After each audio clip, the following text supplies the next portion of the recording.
Merci. On continue la série Galates avec toi. Merci beaucoup. Bonjour tout le monde, comment ça va? Super. C'était bon, il y a des gens qui harmonisent bien dans les mots. Puis là, ça fait quelque chose de particulièrement puissant, je trouve. Merci beaucoup, Ryan. Est-ce que Ryan est encore là? Ah, tu rien que dans ma face. Je regardais en arrière, mais je pense qu'elle est partie en bas à l'école du dimanche, peut-être. Donc, merci beaucoup, Ryan, pour ça. C'est vraiment encourageant aussi de voir l'idée des louanges comme ça. Voilà, on commence une série dans le livre de Galates.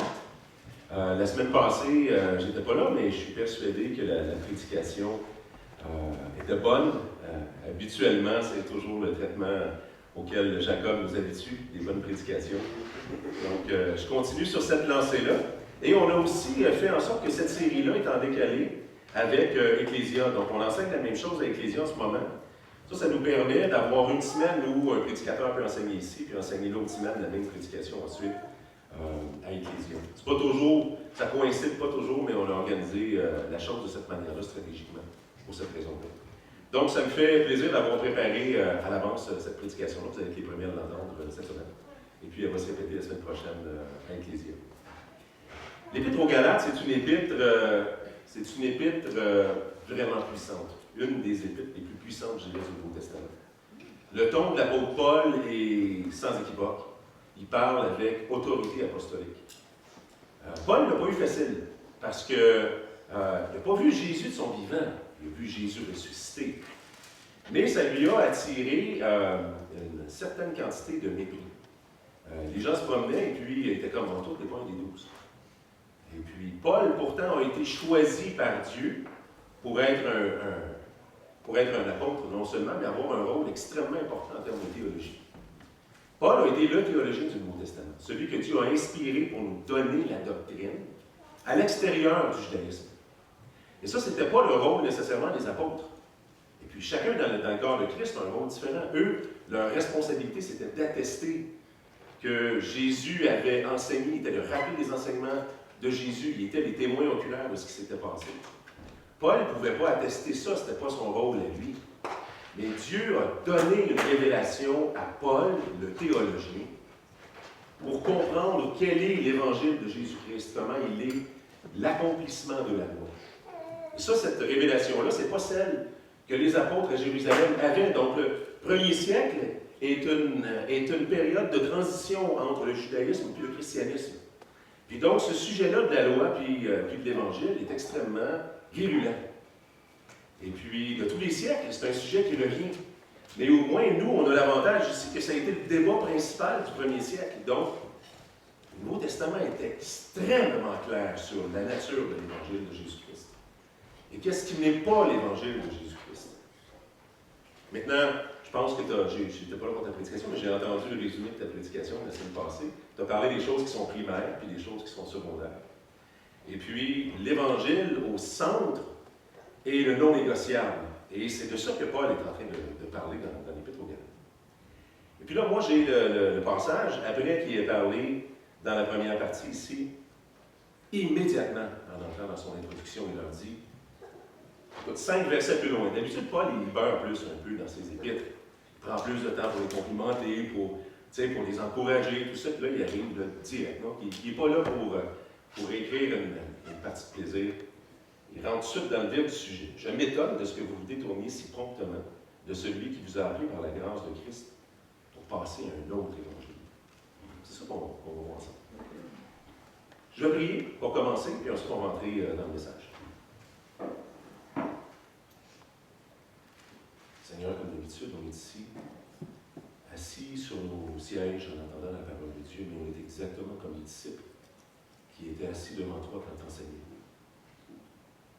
Au travers de ta parole, Seigneur, c'est toi qui es la parole incarnée, c'est le même esprit qui t'animait, Seigneur, qui, sous la direction de ton inspiration, nous a donné ta parole. On est ici, les mêmes disciples assis encore devant notre Maître.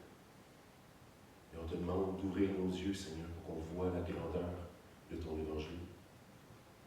Remplis-nous d'assurance, Seigneur, parce que ton Évangile nous libère. Il enlève, il bannit la crainte. Je suis un enfant de Dieu.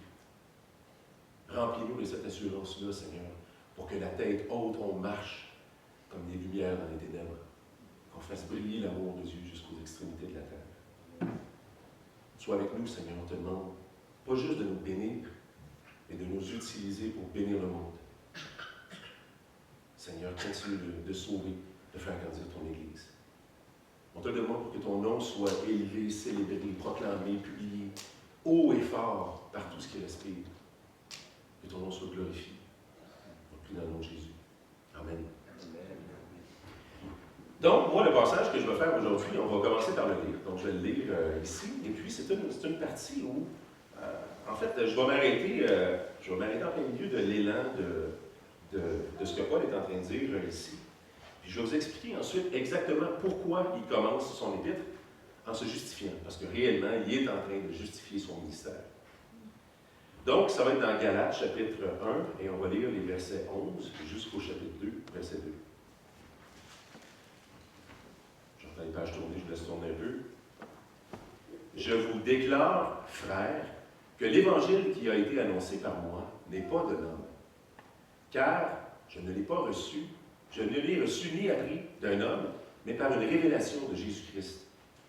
Vous avez su en effet quelle était autrefois ma conduite dans le judaïsme, comment je persécutais à outrance et ravageais l'Église de Dieu, et comment j'étais plus avancé dans le judaïsme que beaucoup de ceux de mon âge et de ma nation, étant animés d'un zèle excessif pour les traditions de mes pères.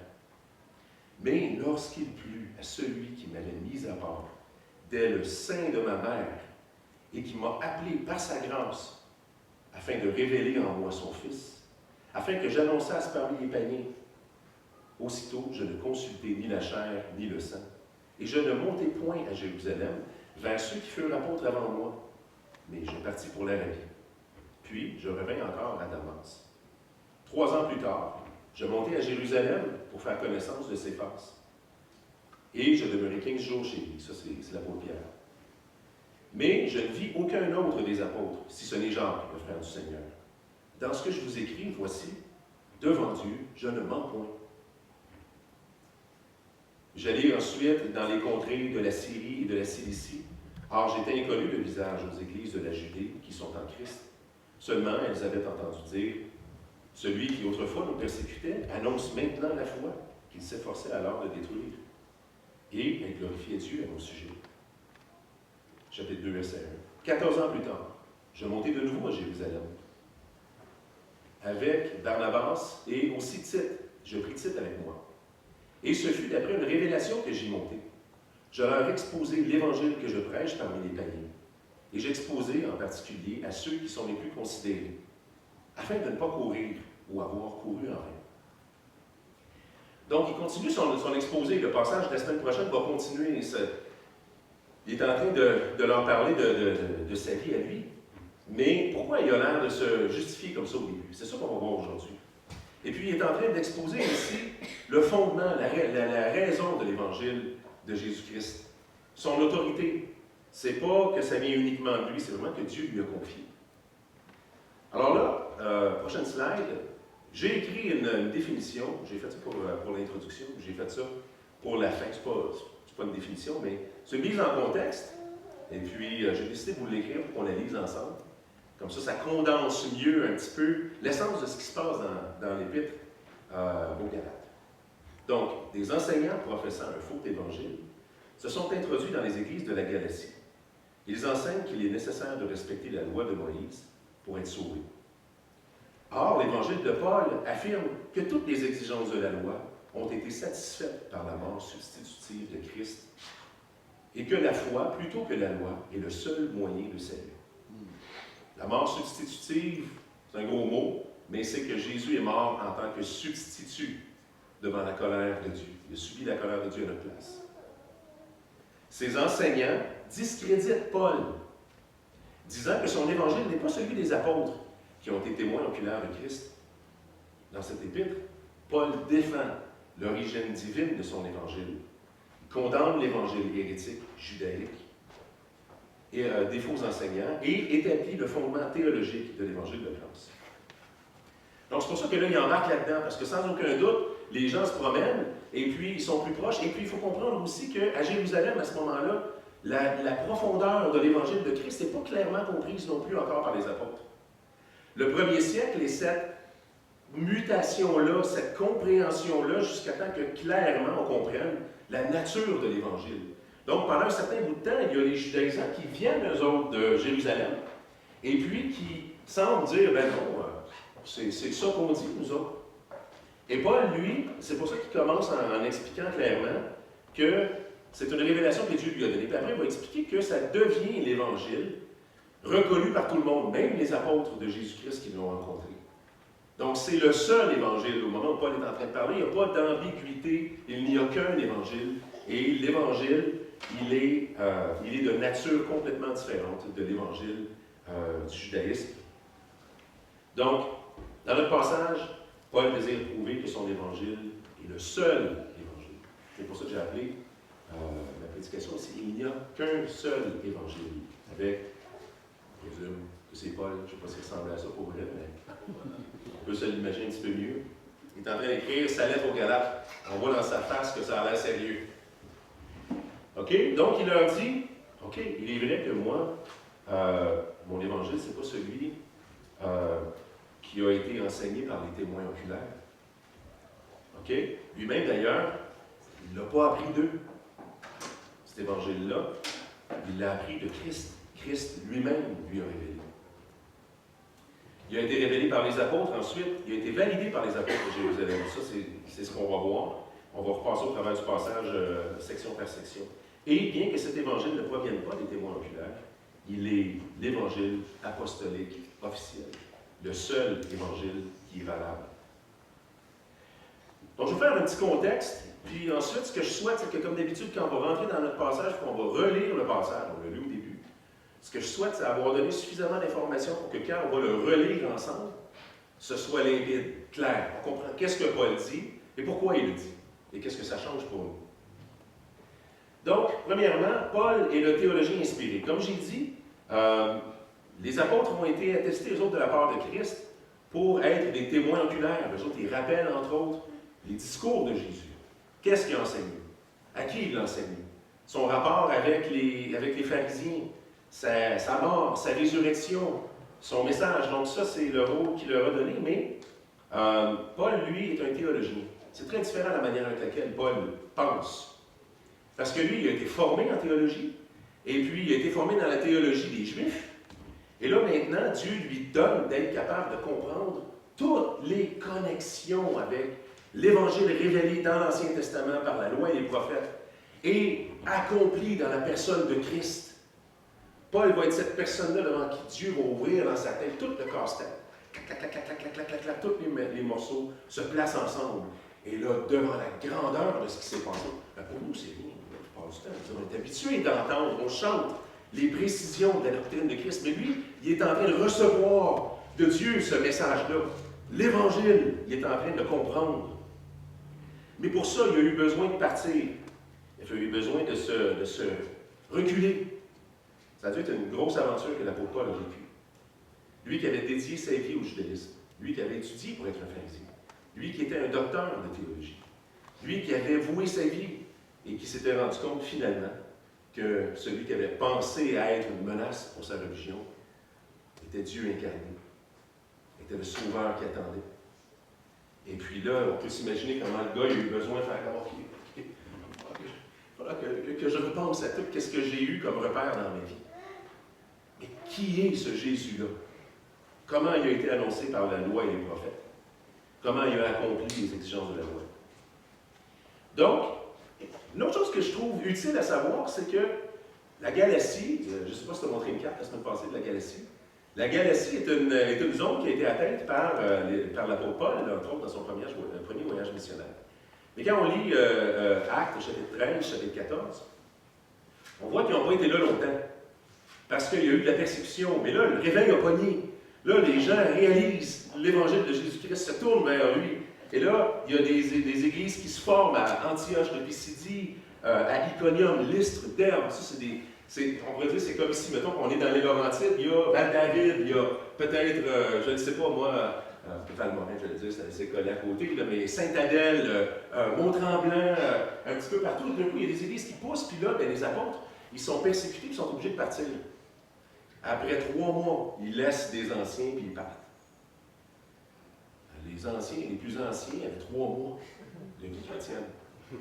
C'est la réalité. Ils n'ont pas eu le choix, ils ont été obligés de partir. C'est la raison d'ailleurs pour laquelle les apôtres avaient besoin d'écrire après, puis d'envoyer Timothée, puis d'envoyer Tite pour les fortifier, pour retourner faire le travail. Mais le feu pogne, et puis les églises naissaient avant qu'il y ait des pasteurs. Ça semble un petit peu ici où il n'y a pas de pasteur fixe encore, mais le réveil pousse. Et on est en train de penser à ça, à Ecclésia, entre autres, de voir comment est-ce qu'on fait pour suivre le mouvement de Dieu plutôt que d'essayer de dire, bon, on a un pasteur, on va implanter une église. Non, l'action de Dieu est là, elle se manifeste. Comment est-ce qu'on fait pour équiper l'Église, pour vivre ensemble l'Église, devenir l'Église, puis voir comment Dieu va susciter. Et quel rôle, nous, on doit jouer comme anciens pour aider à organiser ça, pour apporter de l'enseignement, pour amener la structure alentour. C'est ce qui est en train de se passer avec eux. C'est beau, hein, quand on le dit de même. L'Évangile pousse, c'est comme des petits champignons qui poussent tout d'un coup, tu te lèves sur le matin, tu regardes, non, ça, il n'était pas là hier, ces champignons-là. Ça pousse rapidement. Mais en même temps, le downside de ça, c'est que ça amène l'Église à être vulnérable. Elle est vulnérable parce qu'elle n'a pas la profondeur qu'il faudrait pour comprendre la nature de l'Évangile encore, même si Paul et son équipe missionnaire sont envoyés ici et là pour prendre soin des églises, ils retournent et tout ça. Et c'est ce qui fait que ces faux apôtres-là, quand ils se promènent, ils trouvent un terrain propice pour apporter leur message. Et ça, c'est l'œuvre de l'ennemi. Considérez bien ceci, si le diable n'a pas réussi à maintenir quelqu'un dans la condamnation, il va s'organiser, deuxième étape, pour l'empêcher de profiter de l'assurance de son Seigneur. Je répète, je vais lire ma phrase ici. Si le diable n'a pas réussi à maintenir quelqu'un dans la condamnation, il tentera ensuite de le maintenir dans l'esclavage et de le priver de la joie de son salut. Alors, c'est ce que l'ennemi est en train de faire. Et là, dans la Galatie, eh bien, là, il y a ce mouvement-là où là, les gens commencent à dire il faut qu'on respecte la loi, il faut qu'on se convertisse au judaïsme, il faut qu'on se fasse circoncire, il faut qu'on fasse tous les rites, et toutes ces choses-là. Et là, Paul, ça, il ne change pas. Parce que c'est pas juste une question de faire, de ne pas faire, c'est pas juste de faire des choses qui sont bonnes, de faire des choses qui ne sont pas bonnes. C'est qu'eux, ici, ils sont convaincus que c'est ça que ça va prendre pour aller au ciel. Or, pour aller au ciel, ça prenait le substitut devant la justice de Dieu, quelqu'un qui meurt à notre place. Il fallait quelqu'un qui l'ait accompli, la loi complètement. Il fallait que lui, l'innocent, meure à la place des coupables. Il fallait que le coupable reçoive la justice qui lui est accordée sur la base du mérite d'un autre. Tout l'honneur est sur la personne qui est en train de faire. L'évangile de Jésus-Christ, c'est que tout l'honneur est sur celui qui a payé à ma place. Tout l'honneur est sur celui qui a accompli parfaitement. Et pire encore, de penser que mes œuvres, en respectant la loi, vont me donner la vie éternelle, c'est d'anéantir l'œuvre de Christ. Il est venu pour rien. C'est pas juste un autre évangile. C'est le contraire de l'Évangile. Laissons on voir ça ensemble. Donc, les faux enseignants, eux, ils sont des faux apôtres. Et puis, c'est des ouvriers trompeurs qui sont déguisés en apôtres de Christ. Paul en parle ailleurs. On va voir le verset dans la prochaine slide. Paul, dans la deuxième épître aux Corinthiens, chapitre 11, versets 13 à 15, il parle de ces faux apôtres-là. Il dit, ces hommes-là sont de faux apôtres. Ce ne sont pas des vrais apôtres. Ils prétendent avoir l'autorité, mais ils ne sont pas envoyés de la part de Dieu. Ils ne sont pas envoyés de la part de Dieu et ils ne sont pas reconnus non plus par l'équipe des apôtres de Jérusalem. Ils sont des ouvriers trompeurs, déguisés en apôtres de Christ. Déguisés. Ça veut dire qu'ils ont l'air, mais ils ne sont pas. Et là, pour prouver son point, Paul leur dit, et cela n'est pas étonnant, puisque Satan lui-même se déguise en ange de lumière. OK, donc c'est l'œuvre du diable, vraiment clairement. Il n'est donc pas étrange que ces ministres aussi se déguisent en ministres de justice. Ils se déguisent en ministres de justice, c'est qu'ils ne sont pas en train de dire non, abandonnez tout, retournez dans le monde. Non, ils sont en train de dire retournez à la forme de la religion qui anéantit le travail pour lequel Christ est mort. Mais c'est déguisé sous le couvert de la piété. respecter les jours, respecter les cérémonies. Je tiens à dire, par exemple, parce qu'il il y a des personnes qui le font par désir de cœur pour honorer Dieu. On connaît des gens comme ça, qu'on aime profondément, et qui, par exemple, ont respecté le sabbat, des choses comme ça, mais pas dans une perspective de « j'ai besoin de faire ça pour être sauvé ». Et donc, si une personne décide de dire « Dieu, il va avoir une raison pour laquelle il nous a donné le sabbat, pour qu'on se repose, et puis donc on va pratiquer le sabbat, à la limite, c'est beau. C'est vrai que c'est beau. Donc, c'est pas la chose en soi qui est le problème.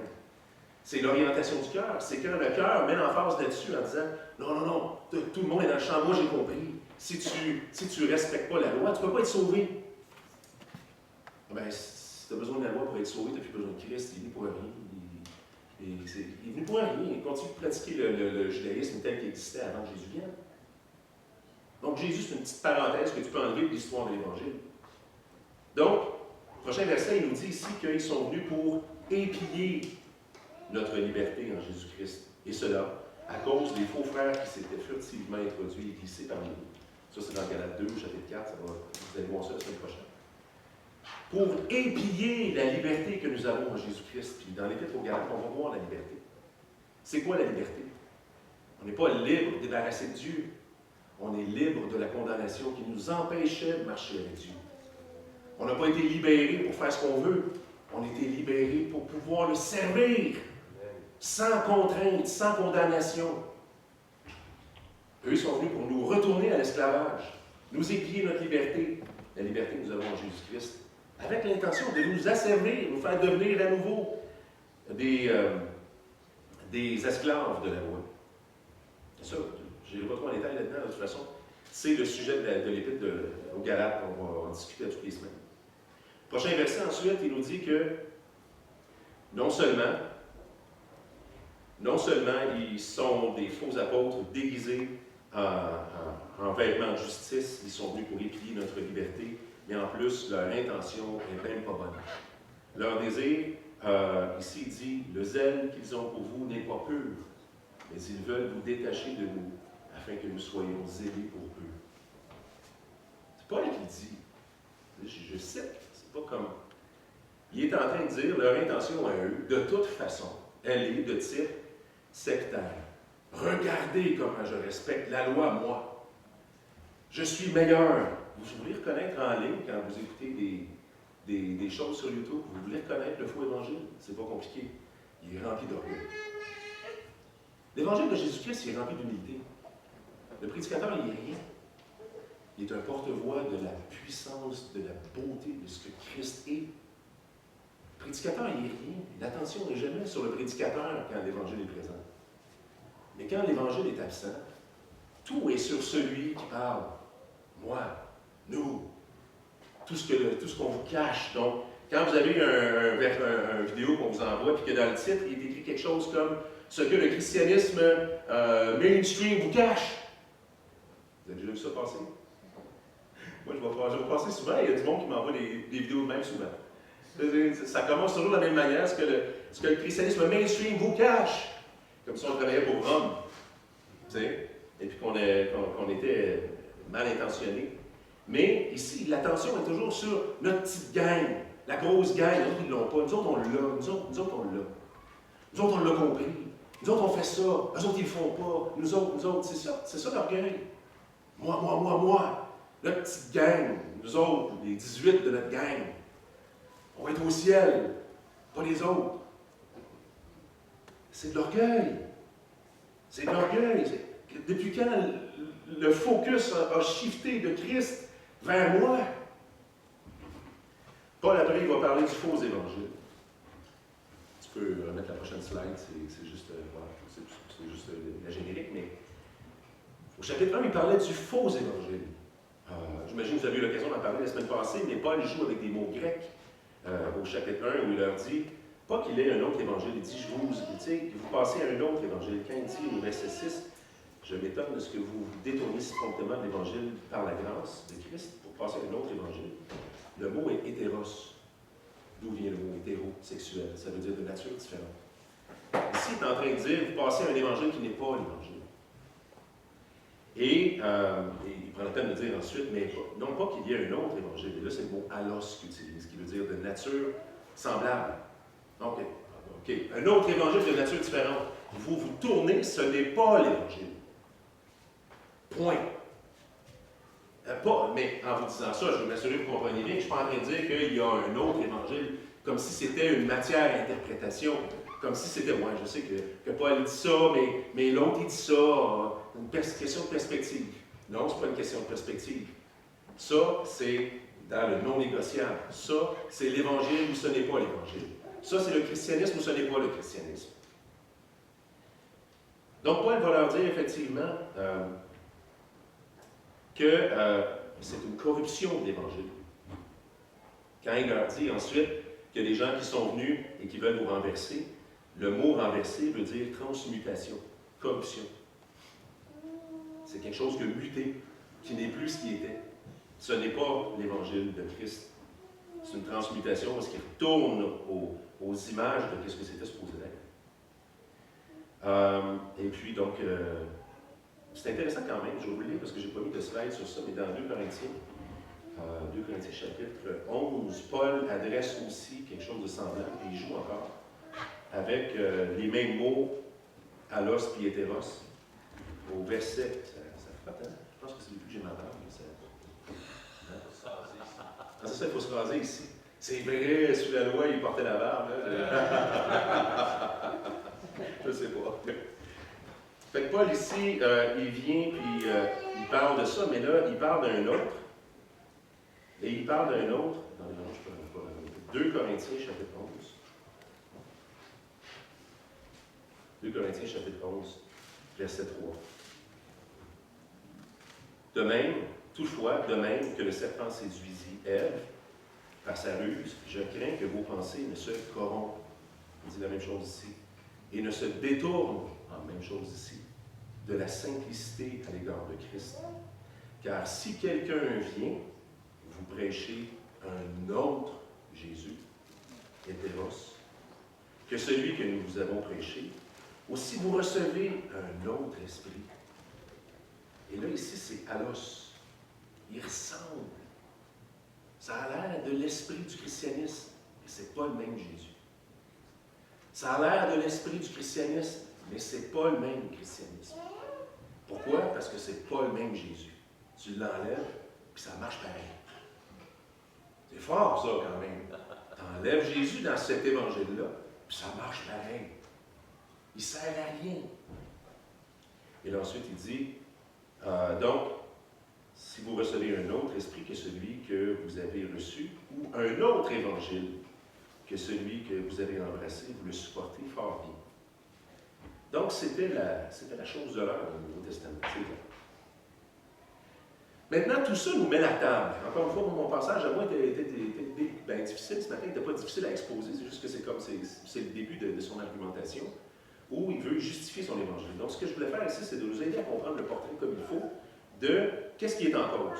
On est en train de le challenger lui, et puis lui, il fait face à l'évangile qui est le seul évangile, et son objectif, c'est de justifier le fait que non seulement il est celui à qui Dieu a communiqué l'évangile de Jésus-Christ, mais son évangile, un, il l'a reçu de Dieu directement, deux, il a été attesté ensuite par les apôtres de Jérusalem, et trois, dans le christianisme en général, il n'y a que cet évangile-là qui est reconnu. C'est le seul évangile. Ça se passe dans Actes au chapitre 15 en passant. Dans Actes au chapitre 15, c'est le moment où Paul, justement, il fait référence à ça ici, il s'en vient, puis là, il expose devant tout le monde cet évangile-là et que le consensus de tous les apôtres, incluant ceux de Jérusalem, tire la conclusion, oui, c'est ça l'évangile de Jésus-Christ. C'est le seul. Et donc, ça, c'est ce que Paul rappelle aux Galates. Mais moi, je suis un berger, je suis un pasteur. Jacob va s'identifier à ça sans doute. On a vu ça, des gens qui donnent leur vie à Jésus. Et c'est normal. On voit l'ennemi faire la même chose. On voit l'ennemi essayer de tirer, de faire sortir. On souffre quand ça arrive.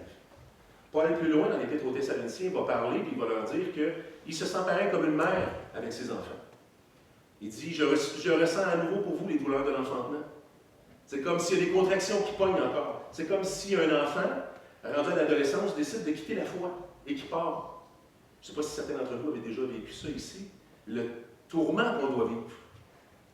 Je me souviens quand mon fils, par la grâce de Dieu, nos deux enfants sont vraiment solidement établis dans leur relation avec Dieu. Et puis, chacun de leur côté sont des disciples de Jésus solides. Je me souviens quand notre fils a eu besoin de prendre sa propre décision quand il était adolescent. Il y a eu un temps où, pendant à peu près 6 mois, j'ai travaillé sur le cœur de mon fils en disant « je ne te lâcherai pas ». Je ne l'avais même pas dit à Annick, ma femme, à ce moment-là, je ne voulais pas qu'il se sente jugé. Parce que c'était le temps là où il était pour faire tranquillement sa petite vie, un petit peu de plus en plus vers la gauche, de moins en moins vers Jésus. Et que tout d'un coup, 5 ans plus tard, tu te rends compte qu'il ne marche pas avec Dieu. Et que là, je l'ai pris comme un frère, plus comme un père. J'ai marché avec lui.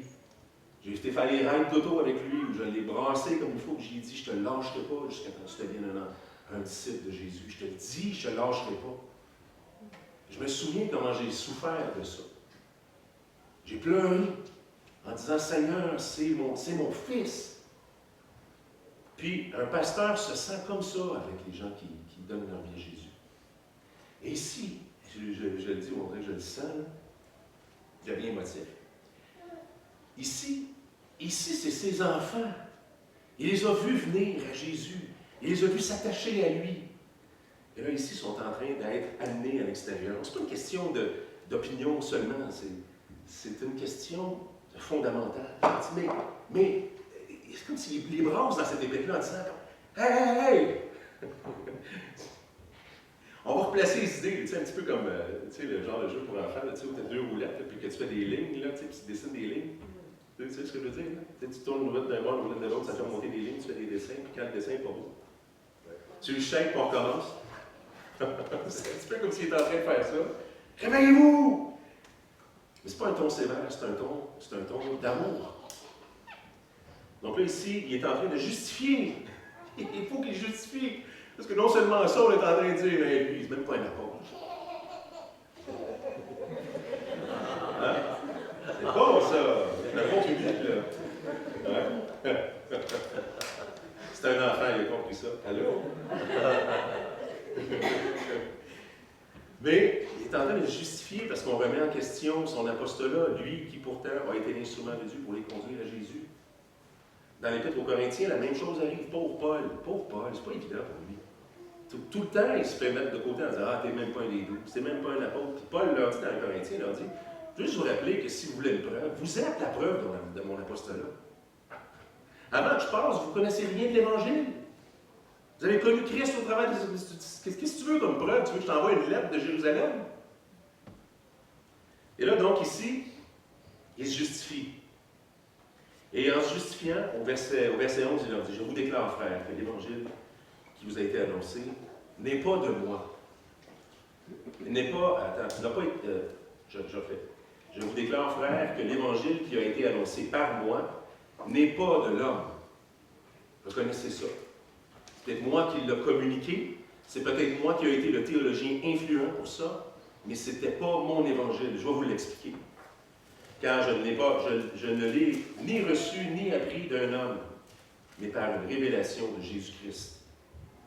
C'est Jésus-Christ qui l'a révélé. Donc le premier point, c'est celui-là. Le premier point-là n'est pas suffisant. Moi, j'arrive, je vous dis, c'est Christ qui me l'a révélé. Point final, pas d'argument. Bien, certains d'entre vous allaient dire que ce n'était pas un argument pour commencer. C'est un argument, mais il n'est pas suffisant. Il va falloir que ce soit backé par plus. Oui, il a été communiqué à lui, cet évangile-là, mais il fallait qu'il soit reconnu aussi par ceux qui ont connu Christ. Là, ça donne sa lettre de créance. Donc là, il commence en disant, première composante, vous devez le savoir, ça m'a été révélé par Christ lui-même. Ensuite, il leur parle, encore une fois, tu sais, vous vous souvenez de moi? C'est pas comme si j'avais grandi là-dedans. Il y a eu un 180 degrés de ma vie. J'étais plus avancé que les autres dans le judaïsme. J'avais un zèle qui était excessif. J'ai même persécuté l'Église, pensant faire la volonté de Dieu. Donc, j'étais pas dans cette direction-là, on s'entend.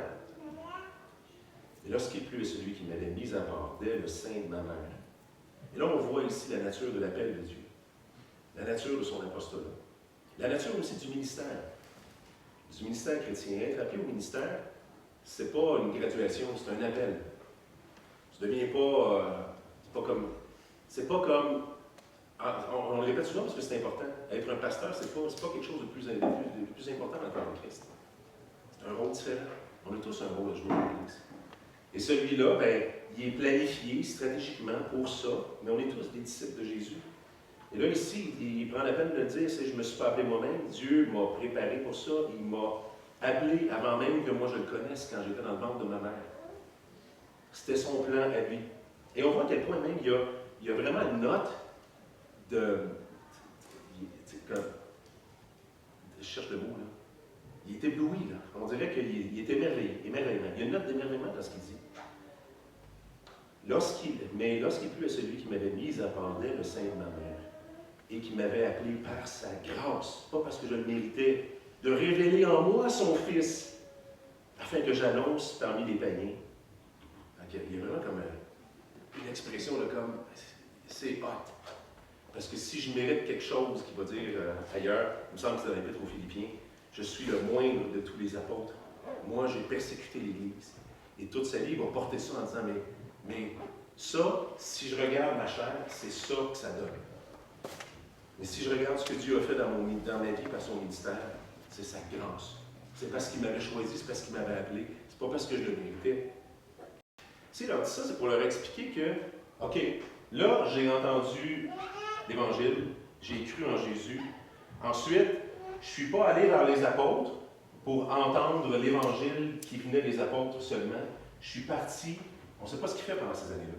Il disparaît de la map. Il cherche Dieu. Et c'est à ce moment-là, sans aucun doute, que cet évangile-là naît. Il y a des séquences ici qu'on retrouve ailleurs dans les évangiles, mais ici, il nous donne une belle chronologie de sa vie. Donc, 3 ans plus tard, donc ça dure 3 ans. 3 ans en Arabie. Et puis, il retourne à Jérusalem pour faire la rencontre de ses frères. Ça, on le voit en passant dans sa conversion dans le livre des Actes. Quand il s'en va voir les disciples, il s'en va voir les apôtres à Jérusalem. Ça se passe là, donc on voit ce moment-là, mais le livre des Actes ne montre pas qu'il y a 3 ans entre les deux.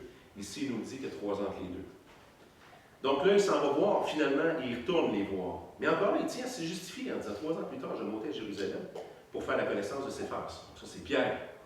Pierre, c'est celui qui était considéré comme le leader parmi les apôtres. Et puis, il dit, je demeurai 15 jours chez lui, 2 semaines. Mais je ne vis aucun autre apôtre. Pourquoi il prend la peine de dire aucun autre? Pourquoi OK, je suis allé là, mais j'ai vu juste lui. Comme s'il y avait quelque chose de coupable. Tu sais? Mais, non, j'ai vu aussi Jacques, le frère de Jésus, mais devant Dieu, je vous le dis, je ne mens point. C'est comme je vous le jure, les gars. J'ai pas vu personne d'autre. C'est drôle comme ça. C'est parce qu'il est en train d'attester ici que ce moment-là, c'est le moment où il était en train de recevoir l'évangile de Jésus-Christ par Jésus-Christ lui-même. Et pas parce qu'il avait été formulé par les apôtres là-bas. C'est pas parce qu'il est meilleur que les autres. C'est parce que justement, on le culpabilise de ça en disant « Oui, mais c'est pas l'évangile des apôtres. C'est pas eux qui en sont à l'origine. C'est l'évangile des apôtres. » C'est ça qu'il est en train de leur dire. Mais c'est pas eux qui ont construit cette doctrine-là. C'est à lui que ça a été donné. Donc c'est ça qu'il est en train de défendre ici. Mais je ne vis aucun autre apôtre, si ce n'est Jacques, le frère du Seigneur. Lorsque je vous écris, voici devant Dieu, je ne mens point. J'allais ensuite dans les contrées de la Cilicie et la Syrie. Or, j'étais inconnu du visage des églises de la Judée. Bon, seulement ils avaient entendu dire que celui qui nous persécutait autrefois, finalement, prêche l'Évangile, qu'il s'efforçait de détruire et glorifiait Dieu au sujet. Donc là, il continue ici en disant 14 ans plus tard, au chapitre 2, j'ai monté de nouveau à Jérusalem, avec Barnabas, ayant aussi pris titre avec moi. Mais là, ici, quand il s'en va à Jérusalem, 14 ans plus tard, bien là, il est déjà allé en Antioche. On voit cette séquence-là dans le livre des Actes où Barnabas va chercher certains apôtres Paul, parce qu'il y a un réveil qui est en train de prendre parmi les non-juifs, parmi les païens, à Antioche. Et là, Barnabas dit, celui qui est qualifié pour être capable d'expliquer l'Évangile, il n'y a personne qui comprend l'Évangile comme lui. Il s'en va chercher Paul, et puis là, il amène Paul à Antioche, et là, bam, ça explose. Ensuite, à Antioche, pendant 2 ans, je pense, ils font leur ministère. Et à partir de ce moment-là, ils sont mis à part pour aller commencer à prêcher l'Évangile puis faire les voyages missionnaires de Paul. Donc, c'est après que Dieu ait commencé toute cette œuvre-là, comme étant la preuve, la manifestation de l'Évangile libérateur de Jésus-Christ, que là, ici, ensuite, il y a le Concile de Jérusalem, à Jérusalem, bien sûr, Concile de Jérusalem, à Jérusalem en plus.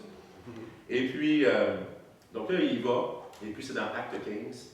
Et c'est là que l'Évangile est présenté, et puis les fruits de ce qui s'est passé dans le ministère de Paul sont un des arguments qui sert à prouver aux gens que le Saint-Esprit est envoyé parmi les païens, même s'ils n'ont pas été circoncis, même s'ils ne respectent pas la loi, et que là, on reconnaît partout. Ça s'est passé aussi avec l'histoire de Pierre, qui argumente là-dedans en disant, je réalise bien, je m'en vais chez Corneille, je leur présente l'Évangile, je rentre chez eux, ils ne sont même pas des Juifs, ben, le Saint-Esprit descend sur eux, ils se mettent à parler en langue. Comme nous, ils ont reçu le même esprit, puis ils se manifestent de la même manière que nous. Après, on s'en va chez les Samaritains, et puis je leur prêche l'Évangile, bang, le Saint-Esprit descend sur eux, ils n'ont pas été circoncis, ils n'ont pas eu besoin de respecter la loi. Donc là, le consensus apostolique se fige dans Actes au chapitre 15, dans le Concile de Jérusalem, où la conclusion qu'on tire, c'est Dieu a ouvert les portes du royaume à l'extérieur du judaïsme. L'Église de Jésus-Christ n'est pas la continuité du judaïsme. C'est un évangile qui libère de la loi. On leur imposera donc pas aucune restriction, sauf, bien sûr, de se garder pur, mais on leur et puis de faire attention à certaines occasions de chute pour d'autres. Et puis, c'est ça c'est ça que notre ami Paul est en train de défendre ici. Donc, il leur dit, je retourne à Jérusalem, et puis, ce fut d'après une révélation que j'ai montée. Dieu lui a montré, il faut que tu te rendes à Jérusalem. Je leur ai exposé l'évangile que je prêche parmi les païens. Je l'ai exposé en particulier à ceux qui sont les plus considérés. Et ça, c'est la clé ici, afin de ne pas courir ou avoir couru en vain. Parce qu'il y avait beau savoir que l'évangile avait été révélé par Dieu, s'il n'était pas attesté, confirmé par l'ensemble de l'Église apostolique, il aurait couru en vain. Ça aurait donné l'impression qu'il y a deux branches dans le christianisme. Or, il n'y en a rien que deux. Et donc, c'est après tout ça que Paul est en train de se battre contre les faux docteurs. C'est après tout ce développement officiel-là de l'Église que les faux apôtres continuent de venir en se réclamant de Jérusalem. Eux qui ne prêchent plus l'Évangile de Jérusalem. C'est pour ça qu'ils sont des menteurs déguisés en vêtements de justice.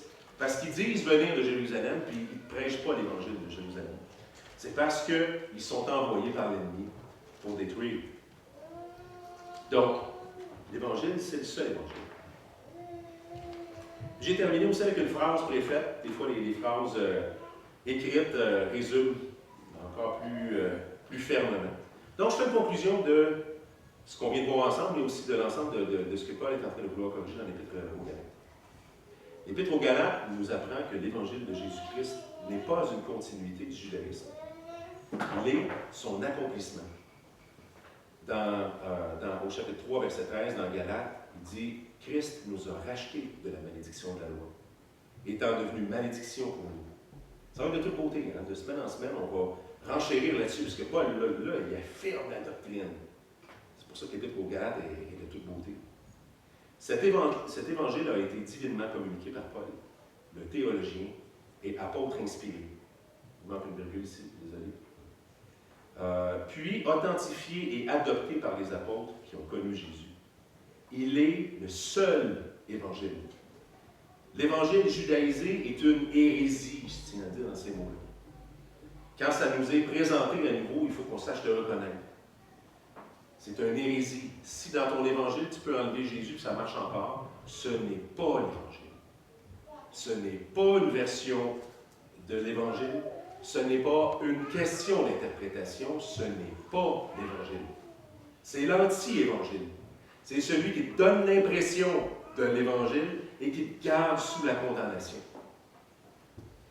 Donc, il est le seul évangile. L'évangile judaïsé est une hérésie. Un retour à la loi que Christ a accomplie et dont il nous a libérés. Il s'agit d'un évangile d'une autre nature, une mauvaise nouvelle qui annule l'œuvre libératrice de Christ.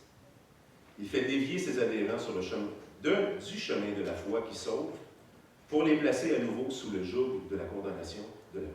Je tiens à dire par contre, juste ici, parce que les mots veulent dire quelque chose, puis on peut comprendre autre chose. Ça ne veut pas dire qu'il y a quelqu'un qui dévirait comme les Galates n'ont pas perdu leur salut. Ils ont perdu le bénéfice dans leur marche avec Dieu de se savoir libérés pour être capable de marcher, malgré qu'on est encore pécheur devant Dieu. Donc, il n'est pas question de perdre son salut.